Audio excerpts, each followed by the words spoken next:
What is going on, everybody? And welcome back to the greatest combat sports and culture show in the entire universe, the Fight Podcast. I'm your host, SERG VICENTE, and today we are joined by someone who I would like to call a modern-day renaissance man when it comes to MMA. Not only is he a legendary fighter, he's also a legendary coach, maybe a little comedian, maybe a little bit of an actor, even a little media personality. I am talking about none other than the legend, Den Thomas. Den, what it do, brother? Welcome to the show. Man, what's up, man? Oh, man, here's my thing, Serge. I was like, I used to do every gig I could just for the work, man. And then recently I started working so much that I was like, I can't do like just any old gig. Right. But then when I saw your name pop up, I said, I'm not going to never leave my man Serge hanging. I'm never going to leave you hanging, man. So like, I don't care what level I get to, man. I'm always going to come. I'm going to do your show. I appreciate you, man. That means a lot, bro. Like I said, you, and I've said it before, were one of our very first guests on the show, saying when we were first really building up. And as you see, I ain't slowing down no time soon. Fam. No, I'm coming. I'm trying to be in studio with you one day. Yeah, and I feel you on that, and that's why I'm never going to not do your show. You know what I'm saying? And I know a lot of guys, they feel like they get a little too big for certain things, and I never want to feel that way. I always want to feel like, you know what I'm saying, like we all the same, man. We all in the same boat. Well, I appreciate it, man. Well, look, bro, you again, we could even just get into it because you're talking about somebody, who's been busy, he's been working. My man was doing, you were traveling with Dana, you were kicking it, y'all were having a good time, and now you're on the team. You're on the play-by-play team. You're there, in each one of these events. First of all, how did that come about? And secondly, fam, how does it feel to be in this part of the game? Man, it feels good to be in this part of the game. But more than anything else, I feel like for all the years that I was fighting, I never was really compensated for what, what I'm saying? Like, it was a struggle, man. Like, and people don't understand. There's 20 years of just struggle. 15 years as a pro, running these streets, being broke and poor and, getting beat up. But I did it for the love of it. And then now I feel like I finally can take all that experience and now cash in on it and just be able to sit back and watch the game grow and be a part of it. So like, it's a great thing. But how I got this gig where I am now, two people who I can credit for. One, Matt Serra, for getting me hooked up with looking for a fight in the first place. I mean, that was critical. And then two, Craig Borsari, who is the VP of production for the UFC. When we were out in Abu Dhabi over the last summer, me and him we were bike riding partners. Like he's a workout freak. So that's what's up. Yeah, he's a workout freak. So like I would be the only one that would wake up at 6 a.m. and go riding a bike with him. Yeah. And he was just like, and we'd have talks just like regular homies. And I didn't really know how big of a deal he was. I just knew he worked out a lot. And I was like, yo, if you work out a lot, I'm trying to get my ride in. So let's ride. Yeah. And the next thing you know, he was like, yo, you ever thought about being on the broadcast team? And I was like, I ain't never really know it, but he was like, we're going to hook you up. We're going to put you on and see how you do. And I said, just tell me when, brother. And it worked out. Right. Yeah. I mean, it was just that little simple thing, man. Just like being available, being reliable. And he saw that in my character because I'd wake up every morning and just go riding with him when everybody else was asleep. And that was that's just my character. So he saw that and then put me on.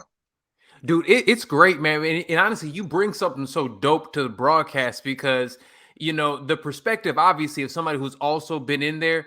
But you got humor. You and DC are bringing fun to the broadcast. But it's fun in an educated way, and it's so really dope to see. But dude, from hearing you on the broadcast, even the post or the pre-fight show and stuff like that, they got you everywhere, man. How has it been for you? Again, just balancing it all because you are a busy dude, and now you are running around doing so much different things.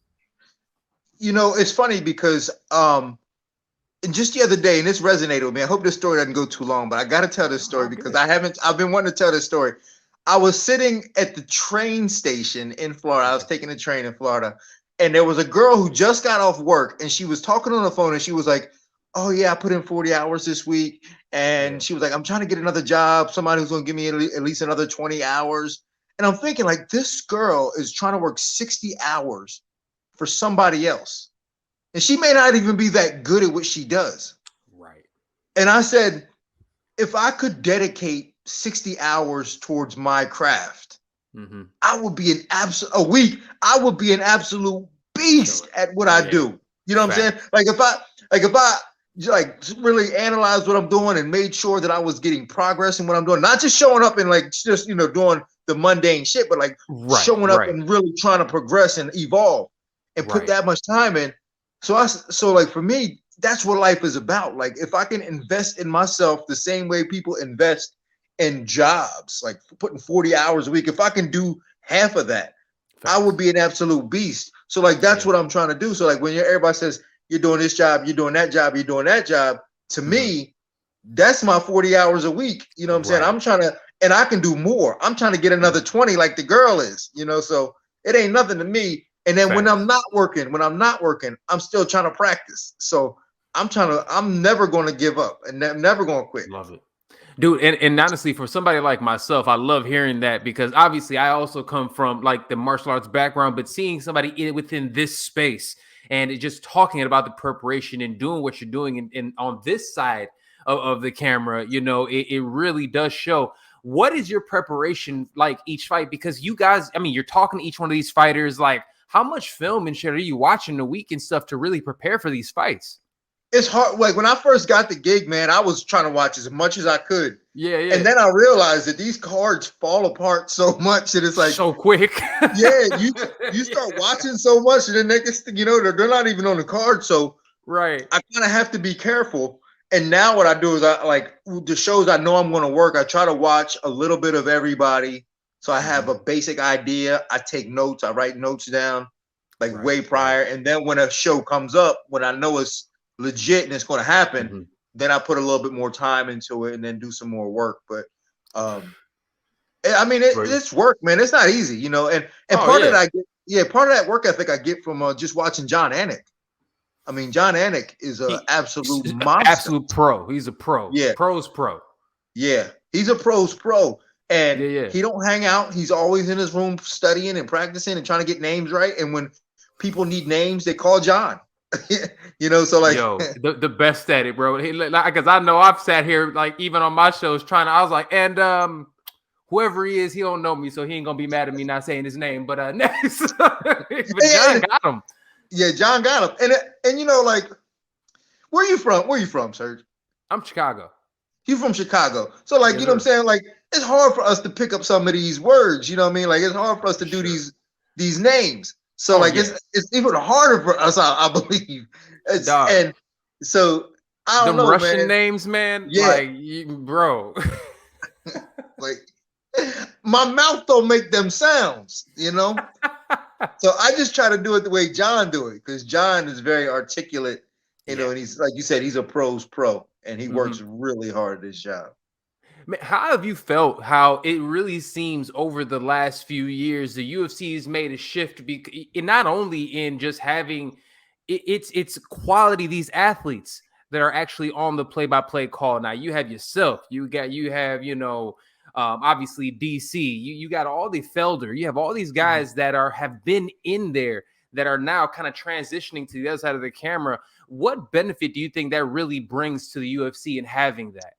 Well, I think it brings a lot of benefit. It brings a lot of credibility more than anything else, because in order to do this job, like people don't realize that MMA is still such a young sport, and it's a really young sport. It changes all the time. Like you really have to keep up with it, and and to have guys that are so connected to the fight game so recently is kind of important. And honestly, like I don't think I can do this. I don't think I would have been able to do this job if I wasn't coaching fighters, like, and staying connected to the game. And like, that's one of the reasons why I still coach fighters, is so that I can do this job better, because it's going to pass you up. Like you couldn't and it's sometimes like, I even think Joe Rogan, like the game may even be passing him a little bit, to be honest. Don't even get me started on Buddy, because I absolutely believe, and not even to knock him, but over the last, I'll even say years. So it almost feels like it, and seems like just listening to the rhetoric throughout the fight,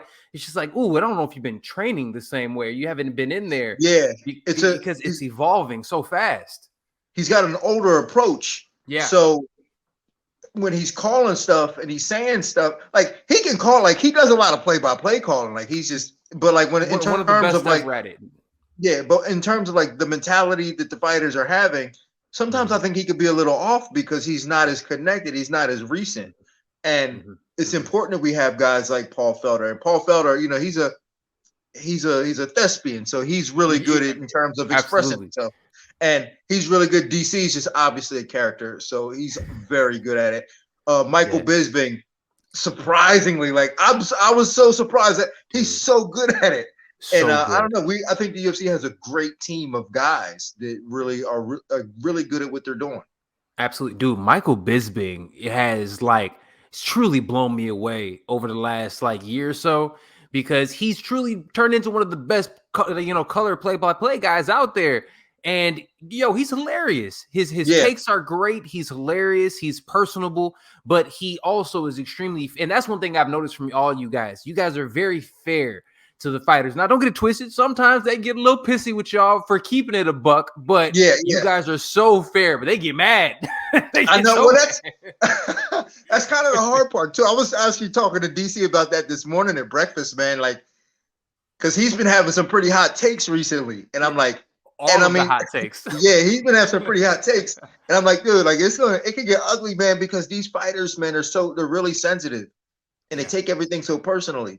Yeah. And sometimes they're your friends and you have to be honest. And and you got to call it like it is. And it's hard sometimes because you don't want to sometimes, but you have to. And and it's just the way it is, man. It's not a real easy thing to navigate around when you are so close to these guys. You said it best. I think it's just part of the game, and you know your job, and it's just like, fam, this is nothing personal. We're just I got to do my job, and I got to call a spade a spade. And that's why, right now, and DC was talking about this today, is Ariel Helwani, he going nuts now. He really calling everybody out now, but he don't have to see nobody no more. Bro, he at the crib chilling. He's saying whatever he want. He at the crib chilling.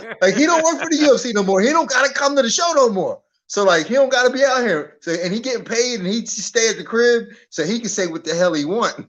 Yep. Oh, and it's great to see independent Helwani the rise of that has been so fun to watch, man. But let me ask you this.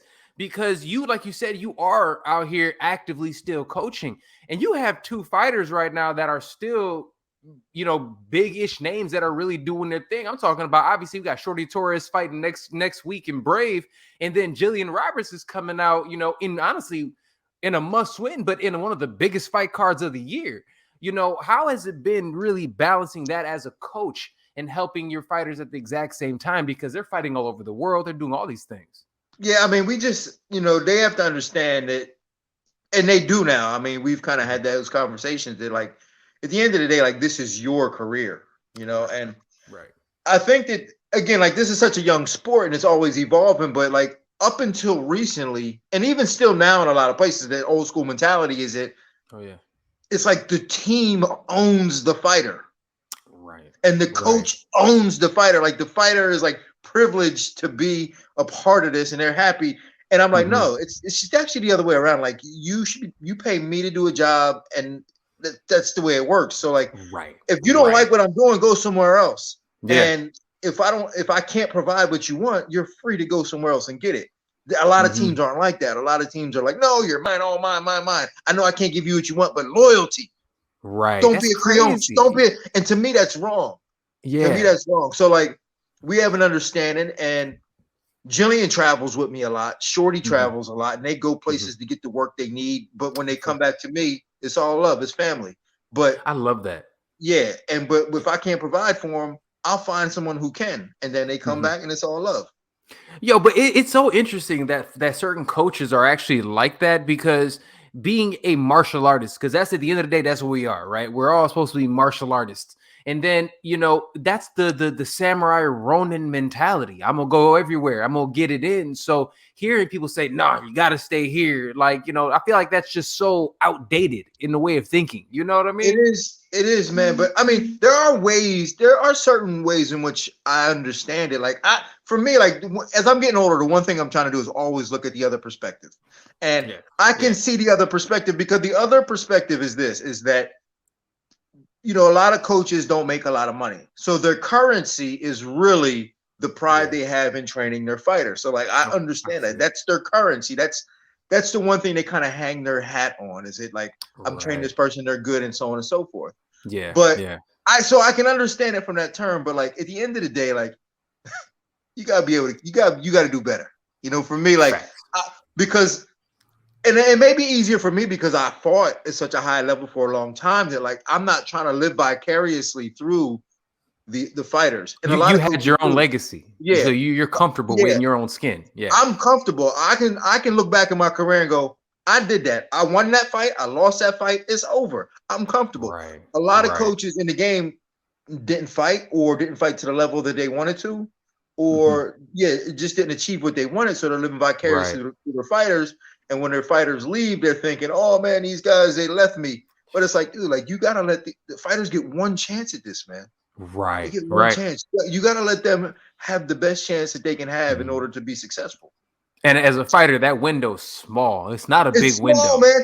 And that's the one thing people don't understand. The window is small. It's only big for they think it's big. It's small. It's like small. Dana White is like, dude, you got 5 minutes to impress me. If you don't impress me, you're out.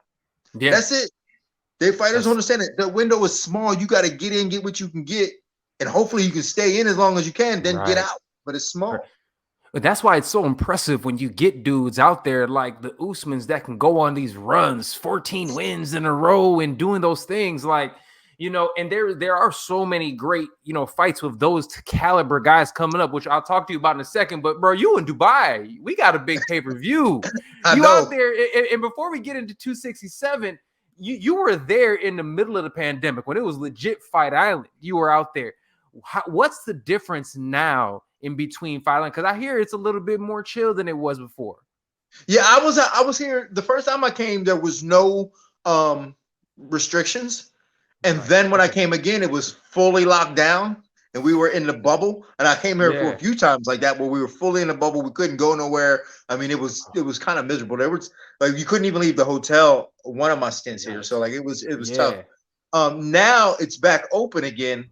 But I don't know, man. I'm just kind of like, just standing or kicking around the hotel. I'm just kind of I'm really just so used to being in bubbles that I've learned to appreciate it.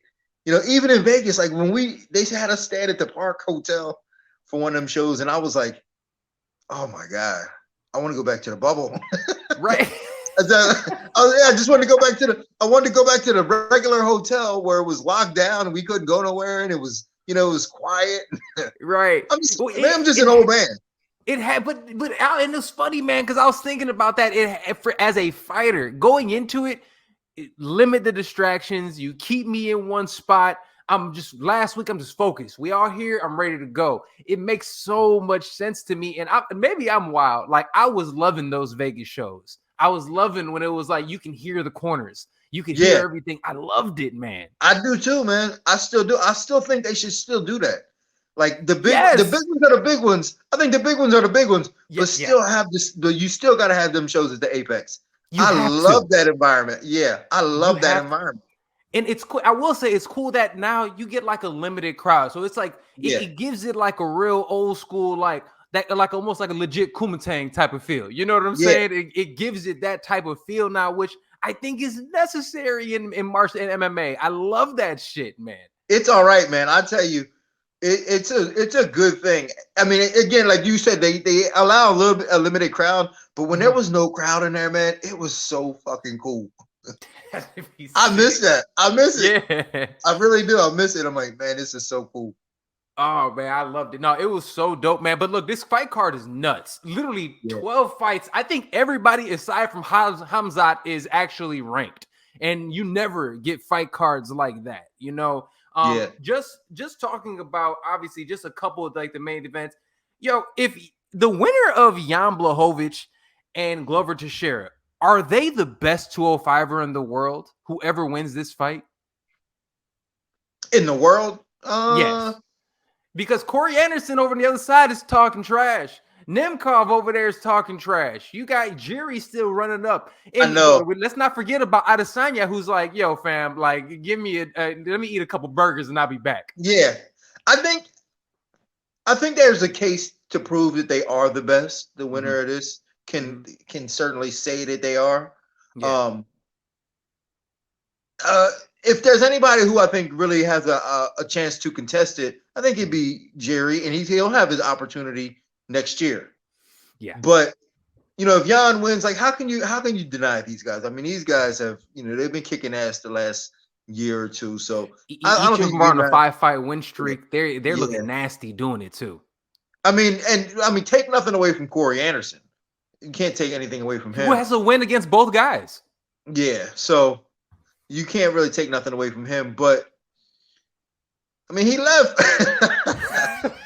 You know what I'm saying? Like you was in the organization that at the end of the day, like I don't care what you say, the best fighters in the world are in the UFC. There's great fighters in other organizations, but the best fighters in the world are in the UFC, and that's the only way to prove it. And if you leave, it's the question mark will always be there. Are you better than this guy? So. And now we're even getting people questions from like Kayla Harrison, who won last night, who's a free agent now. It's just like, look, I know you're a badass, but are you going to come over here to this side of the street and actually fight some of the best, as opposed to, and I'm not calling those women over there like not the best of the best. I just don't think there is quality in that weight class as they would be if we're talking about, something like, could you imagine? I would love to see her against even Megan Anderson. You know what I'm saying? Yeah, like somebody like that even. I don't listen. This is going to sound so bad. I might get canceled. But. It's not even the organization, man. Honestly, it's the division. Like 145-pound girls. Facts. They're just not enough of as competitive. It's the least competitive division in the world, right? Facts. So yeah. I mean, when you think about it, like a lot of those girls get into the sport because they're like, they're like, oh, I want to lose some weight, and then they join a kickboxing gym, and the next thing you know, they turn into fighters. And now they got to face Kayla Harrison, a 2-time gold medalist. and it makes, and I don't ever want to take anything away from Kayla Harrison because she is one of the best competitors I've ever seen. Absolutely. And that's, whatever gender, she's one of the best competitors. Yeah. And she's a damn good fighter. She's a damn hard worker. Yeah. And it sucks that she has this division, but that's not her problem. Right. She's capitalizing on a situation where she should. Absolutely. But, if she went to the UFC, Norma Dumont's pretty good. So, like, Norma might give her some problems. Very good. Yeah, Norma Dumont might give her some problems. But I can't see any of the other girls really giving her problems, except for Amanda. I can't see Megan Anderson giving her a problem. I couldn't see, Aspen Ladd really giving her a problem. No. I mean, Aspen don't know what weight class you want to be in right now. Yeah, I mean, she would really put any of these girls on their back and hurt them. So yeah, I mean, she really is on a different level. And honestly, I hear that. I think everybody knows that, and she's getting paid more money. So I think she should just stay where she's at. I mean, man, it's hard to argue it because I hate to say it like this for her. Is like you're not gonna get that million. Because think about it, per season she probably pulls in $2 million realistically throughout the season. You know what I'm saying? Because she's gonna win it, and they're giving her a bag each one of the fights leading up to it. So she's probably leaving there with close to $2 million. So it's kind of hard to justify saying, "All right, go over here," and you're gonna have to take a pay cut, and you might not win. I know. It has to be difficult to justify that. And it's funny because it's the same kind of gripe that I have even with like Claressa Shields in boxing. There ain't no women fighting at 160 pounds. That's exactly. Like, so I don't care how many times you win. Yeah. Yeah. So it's really it's a I don't know, man. It's such a tricky situation because you don't want to seem like you're taking anything away from the athletes because like they work hard and they train hard, but it's like you're in a division that sucks. And just because somebody puts it on TV doesn't make it any better. You know, True. It's still it doesn't make it better. It's still a weak goddamn division. You know, so and it's easy to do. It's just because it's on TV. You think you're something. It's not. You know, so. And she's fighting for a championship against a girl that was 3-1. Yeah, I mean, and she got it. Well, Claressa Shields got exposed last night really bad. Facts. Oh yeah, I mean, and people don't talk about like her opponent. Yo, she fights. She trains with Alexa Grasso and all those girls in Mexico. And that's why she's a badass. I knew, honestly, when I looked up her opponent, I said, Claressa Shields about to lose. I said she about to lose. And I know what happened. They watched footage of her fight, and she was striking with girls. And they said, "Oh, she's a striker." Yep. That's what they saw footage, and they were like, "She's a striker. Look at the way she throws she's her throwing right leg kicks." Oh, yeah. She's and sure, and I'm telling you, that's what they thought. But they didn't realize that team down in Mexico, nasty. Alexa Grasso's team, Global Gym. Yeah. They have. I've been down in Mexico, and I watched some of his even younger fighters. They're a smart team, man. Like they're a very tight knit team, and they're smart, and they work. And she trains with Antonio McKee in here in LA when she's in town. Does she? Oh, yeah. She trains at Body Shop when she was at Body Shop the whole back half of her camp. See, yeah, that's it. It's different. Is it different? It's different. So, like I had her winning too. I was like, this girl can go in here and drag Claressa Shields, and even still, because honestly, she's only a 35er really fighting up. You can tell like that, you know. So it's Claressa got a long way to go. Kudos, obviously, I'll say kudos to her getting in there. But let's talk about this because we're talking about tough divisions, and obviously for women, 115 is the best division. And people, you shook up the world a little bit when you said, you know what, it ain't 55 in the UFC. It's Bantamweight. It's 35. That's the best division. And fam, I could not agree with you more. Dude, and then we have an amazing co-main event for an interim belt. And this is the one few times that I actually agree with an interim belt. You got Petr Yan against Corey Sandhagen. Fam, how do you see this fight going? And talk about this division a little bit. Man, I love this division, man. You know, it's so deep, it's so stacked. And it's so deep, and everybody right now is still kind of like relevant in terms of like could win a title. Yeah. So, and that's the reason why I put it ahead of 55, because like 55, like at one time for the longest time it was there. That was the spot. But Khabib cleaned it out so bad and then left, and then everybody else is gone. Yeah. And all these other guys just kind of like started losing and falling off, that it was like, damn. But like 135 right now, you're still looking at guys and you go, damn. Petr Yan, Corey Sandhagen, Aljamain Sterling, Rob Jose Font. Aldo. Yeah, Rob Font. Like these, you know what I'm saying? Like we're not even talking about TJ. And TJ Dillashaw. And to be honest with you, and I was telling somebody this the other day, the most talented guy in the division is probably in the back end of that. And that's Cody Garbrandt. Yeah, man. Yeah. That division's crazy. I know. And then you talk about guys like Merab coming up. I said, man, y'all out of your mind. I think 55 is deeper than these guys. But this fight with Corey Sandhagen and Petr Yan is man, it really intrigues me because of the stylistic differences. You know, and I think Corey's movement should give Yan some problems. You know, him switching stances. The only thing is he has to hurt him though, you know, and that's the hard part. Yes. Like, because you can move a lot and keep moving and keep touching the guy, but if you don't ever hurt him, they're gonna keep coming, and eventually they'll catch your ass. Yeah. So he has to hurt him. He has to hurt him. And Corey's a long rangey fighter. He does have pop, and it's not just in his knees, his flying knees, but he's really got to do some damage to Petr Yan, and I think he can. Right. I think he does put his hands on Petr Yan a little bit, because Petr Yan does really good against guys who just kind of stand there in front of him. Like that fight with Jose Aldo, man, when they were going back and forth, and man, does he have a and he has that Tiger Muay Thai training too from like oh my god. Yeah, I mean He's a savage. But I think Corey's movement should give him problems. But I agree with that. If Corey doesn't hurt him and he's just moving and trying to stay on the run, that could be an issue. Yeah, he'd come down on you. He's one of those dudes that absolutely starts coming downhill. And it's funny because, like you were saying, like even with Aljo outstruck him in that fight by like 10 strikes. He had more strikes, but it's something about the way Piotr hits you. That dude must have crazy power in that weight class because it looks like, you know, it's like if it's a video game, dude's energy bars every time he lands looks like it drops down big. Yeah. I mean, every time. He's an impressive dude to watch. Like, he's a fun guy to watch.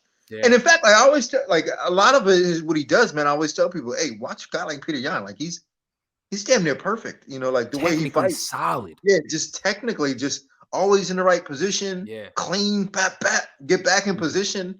Rarely ever, like, he's great to watch.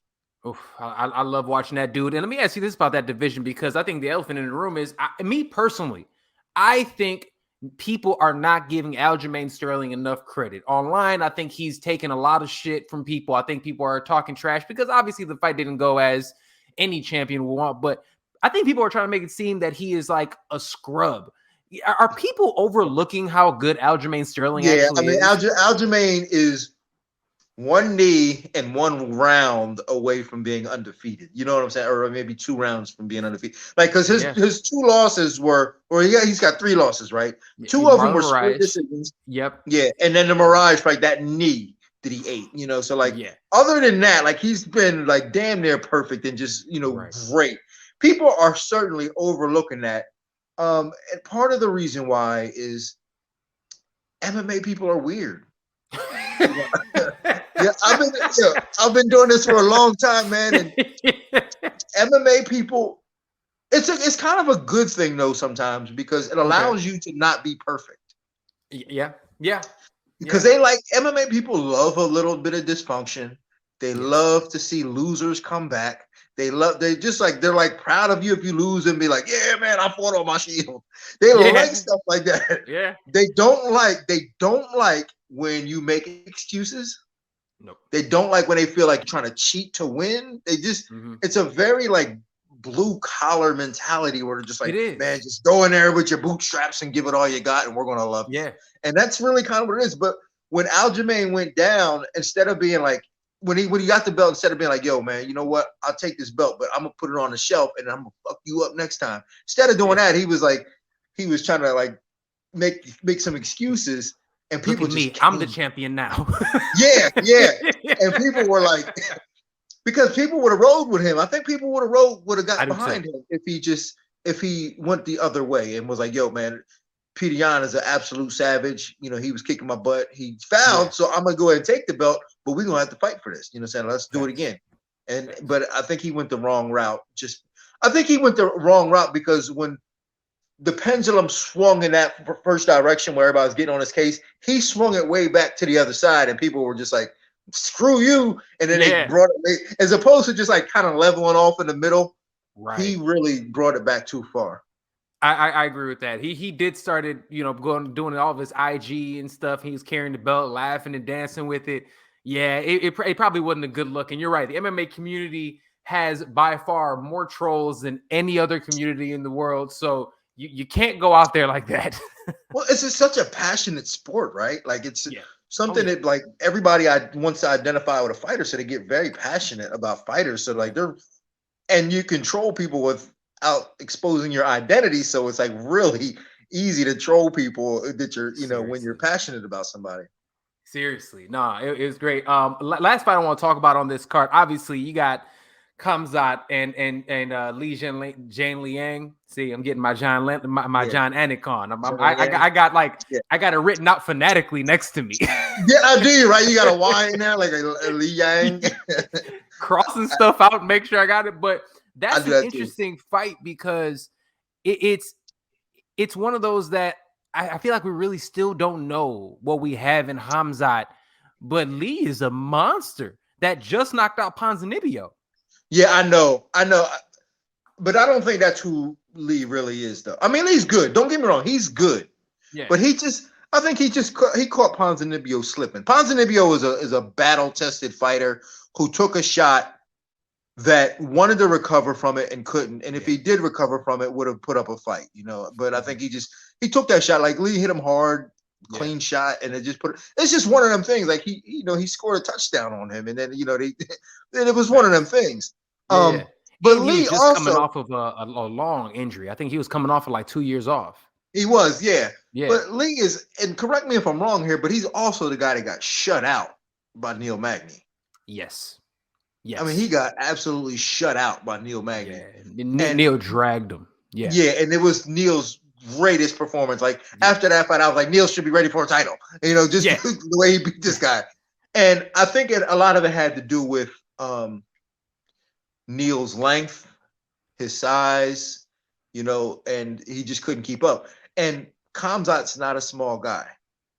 He doesn't, he's not a very technical striker, but I think he's gonna knock his ass out. Yeah, I think he's gonna knock. Yeah, like he's got some power in his hands, man. Like when he hit Gerald what he did to Gerald Marshart like that. Yeah, I mean, no, 17. Like, yeah, and like because people are gonna be expecting the takedown, and then when he hits you, and he's reckless when he punches too. So like, Have you seen the training clip of him dropping Alexander Gustafsson in training?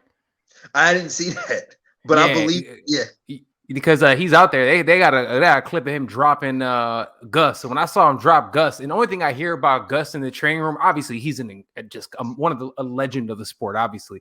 But they said in the training room he is like unstoppable. And the fact that a guy smaller than him was able to drop him, for me, I was like, oh, this dude might for real be the real deal.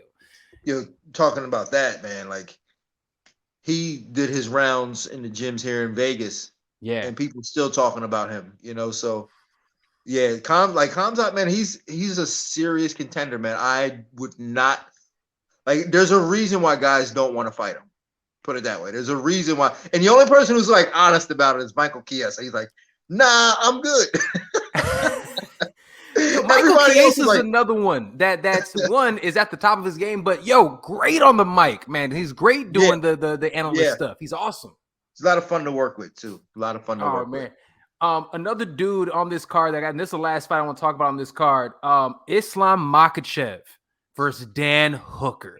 For me, this is the people's main event in this fight because it is such a great fight. How do you see this one going? Man, I don't think Hooker is going to be able to keep up with him. Like Makhachev is he's just too busy, too good. His game plan is too solid. Like he's very good at controlling every position. I mean, and I hate father's plan. Yeah, and again, but I hate to use the comparison to Khabib but it's really like that. They just go out like the Terminator and just do what they do. And I don't think Dan Hooker's going to be able to keep up.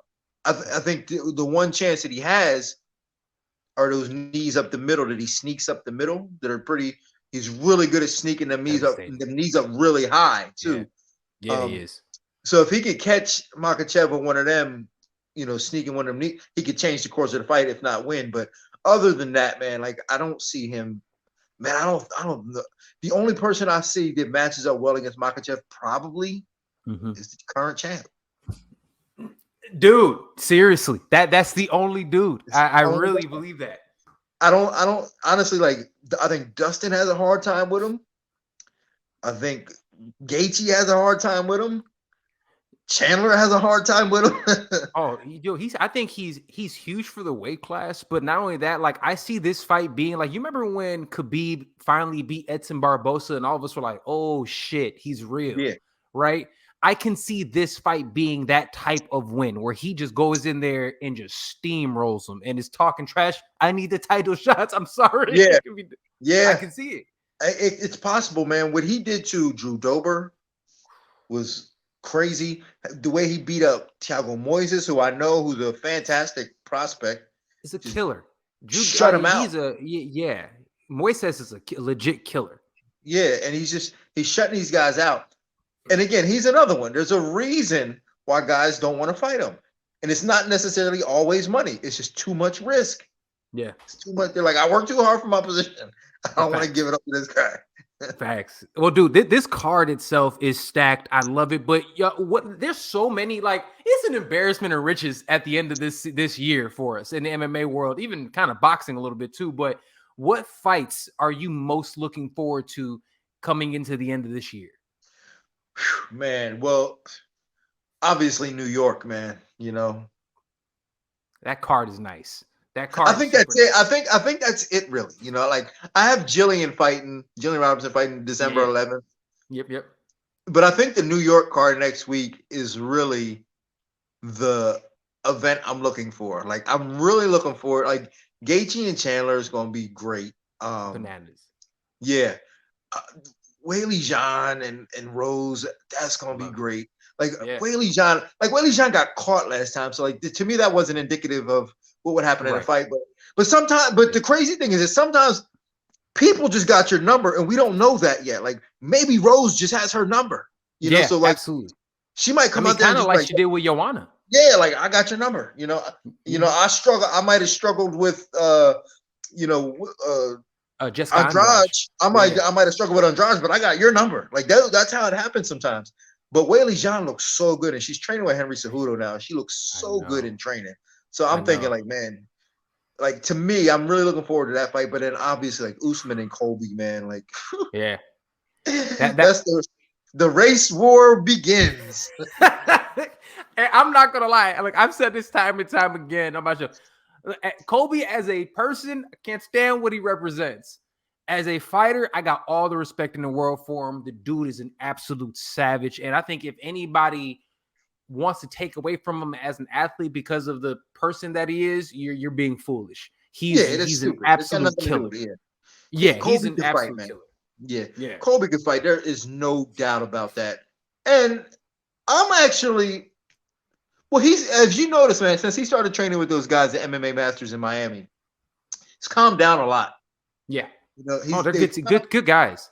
Yeah, Daniel Valverde, Cesar, like they calmed him down a lot, and now he's. I'm not saying rootable, or you can't root for him, but you can at least go, but you can at least see his talent a little easier now. Right. You've taken away some of the filters to where now you can see his talent. And recognize that he's a damn good fighter because a lot of times, like when we just see that surface and them as a person, we want them to lose so bad that we don't give them enough credit. But Colby's a guy that you have to give him all the credit in the world for what he's done. Oh yeah, I mean the way he's been running through. I mean literally, you look. It's almost like it's been a tournament. Usman's cleared out one side, and Colby damn near is clearing out the other side. This is the fight that, I mean, honestly, I think the title fight I think it should have been Leon. I think Leon earned that spot, but money-wise, the card in, where it is and everything, this one made the most sense. I get it. I think this one made it made the most sense for that. Look, this is the fight, I'll be honest with you. I think that this is the one I'm looking forward to the most. It's Rafael Fiziev versus Brad Riddell. That's the fight I am just hype on. Oh my God, you're right. Dog. That's gonna be a crazy. You know what else is gonna be a good fight too? When in terms of like just pure entertainment. Like I don't watch fights to be entertained, but those are two fights I will watch to be entertained. Obviously, the Fiziev fight, and then Bobby Green and Al Iaquinta. Like I'm gonna watch that just to be entertained, man. Seriously, two guys that are gonna. Sean Shelby and all those boys, congratulations. You done good this time. Those two there are fantastic. Like, have you seen that meme with Jerry? He in the mountains and he get to screaming, in the mountains and stuff. How do you see that meme? That people, I seen that. When those fights were announced, that was me in my living room. I mean, they really did it this time, man. It's like, man, when you think, fighting, what more can they do? They do it. They make it happen. And you know who this is? You know what this is bad for? This is bad for guys like John Jones. Oh, it's terrible. It's terrible. Because these guys sitting out like, oh man, I want my money. And the UFC's like, dude, we don't need you. We moving. And that's my thing. And let me ask you about that before we get you out of here. Because I'm be honest with you. I'm I'm at the point now that I don't almost see a path back for John Jones because I don't think he's needed anymore. He's not needed at 205. He's not needed at heavyweight, especially with the two monsters that are fighting for the title now. Has he kind of played himself out of any favor at this point in time? He pulled a who's the basketball player that did that recently? Tried to hold out for more money. Dennis Schroeder. Dennis Schroeder with the Lakers. Yes. Yeah. He fumbled the bag. Yeah. He was like, nah, I think we could be possibly looking at a situation like that, man, because the longer these guys sit out, these MMA fans, like the sport is growing. These MMA fans forget about old guys. Yeah. And I mean, there's still going to be some love for them. If they want to come back, there'll still be a place for them. Okay. But they're just, the UFC's just moving at a rate where you gotta stay in it. You have to be in it if you want to cash in. And they don't need them. And it's getting to the point now where it's like, obviously Conor's still the man, but like they still doing good without him either. He's not. I hate to say it. It's not. I mean, especially. Yo, when the dude with the pink suit came out there in the last press conference and told him, fam, you ain't won a fight since Barack Obama, I was like, ooh, that hurt. Hey, so do you know the dude with the pink suit guy? Yes, that's the pink suit guy. That's the guy I do radio with. I've been doing a radio show with him for the last 5 years. I've known him for 20 years. And one thing I can say about him, a lot of people are like, oh man, it's a gimmick. That's not a gimmick. Ever since I've known him for 20 years, he's always worn like pink suits and these crazy looking jackets. Yeah, he always has been like that. And he's one of the best roasters I've ever seen. So like that was totally like his name's Josh Cohen, totally a Josh Cohen move. Dog, it was one of in that press conference and the build up to it. It was so great because you know how we always sit around the table and kind of roast each other as kids and stuff. Yeah. It felt like that. And it was one of those that you can tell, Buddy didn't even have any answers to it. He was just like, oh, damn. I know. Conor was up there like, what? I'll get you.